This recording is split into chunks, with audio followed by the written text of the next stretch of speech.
Hi, Mikel. Hi. Could we just start with a fitness update, please, after the game on Saturday and ahead of the match tomorrow? Is everyone available? Yeah, looks like it. We have another training session this afternoon, but Ben finished the game. We had to stop him over time because he hasn't played much football, but he was fine after the game. And with the rest, they went through the game, and they were able to do some bits yesterday and ready to train today.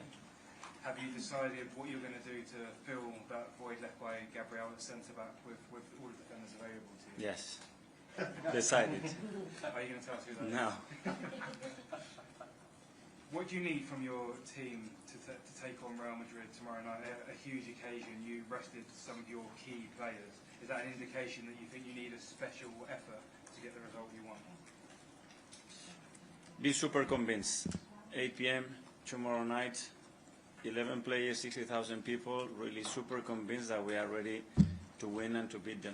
That's the mindset that I want. The rest, be the team that we've been over the last quarter of the season, with all the up and downs and things that we have to deal with, continue to that because that's our super strength. And finally, Bukayo Saka came on at half-time, building up his minutes after coming back from injury. Is he fit enough to start the match tomorrow? Well, he's in a much better place. Gradually we have built his minutes in the last 6 or 7 days. He's coped with that really well, and it's in a good place to be able to be used. Gary, hello, MIKEL. Hi. We can feel it. This press conference room is packed. You guys must feel it.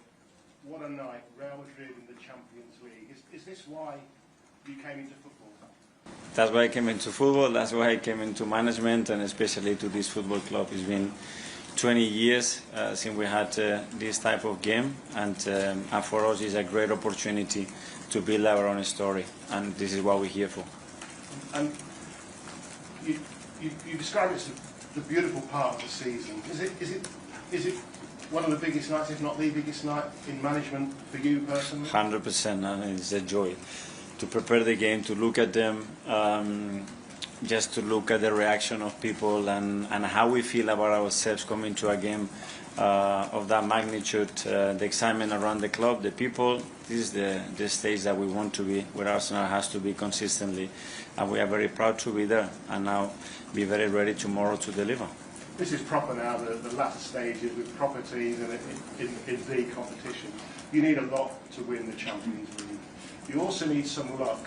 Real Madrid have had luck this season. Arsenal haven't really had any luck in anything this season. Are you due a bit? Well, I think we deserve it, but we have to earn it, and we have to earn it again tomorrow evening. But we're going to put all the ingredients, everything that is in our hands, to play the game that we want and to take the game in the direction that we want.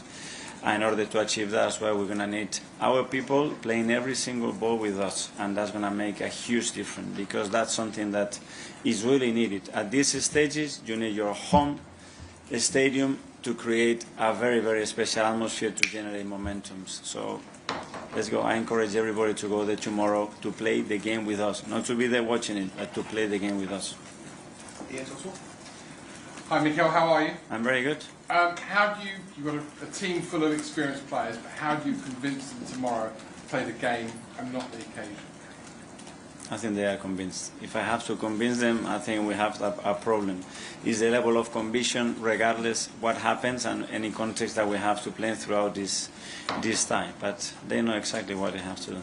When you're playing a team with so many household names, but your team's also got household names, how much do you try and impress upon your players? Don't worry about who's in the white shirt opposite you. Don't worry that it's Mbappe or Bellingham or whoever, Vinicius Junior or whoever. Just worry about yourselves and show them how good you are. Well, there are things that we cannot control, which is what they're going to prepare and what they can do. We have to focus, and our energy has to be on that, understanding what pushes in our strengths and we put it in our weakness, and the direction that we want to play in the game.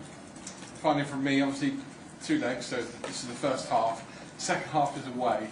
How important is it that you go to Madrid with a lead? I mean, tomorrow you don't want to lose, obviously, but how important is it you actually win tomorrow and win well, so you're set up for the second half? Very important, but it will be just the first legs, as you mentioned. So obviously the intention of the team is very clear. What we want to achieve tomorrow, we're going to go for it. August 2021, Martin Odegaard committed to a long-term contract with Arsenal after a loan spell with Real Madrid. How important has he been to shaping MIKEL ARTETA's mentality and leading your team through this period? Well, I think it's very important for the football club because we recruited a player that fits every quality to deliver performances and the demands that we want, and then the person that is an exceptional representative of the values of this football club, our history, and obviously pivotal from where we were to where we are, the role that he's played and how much he has contributed to be playing where we are at the moment.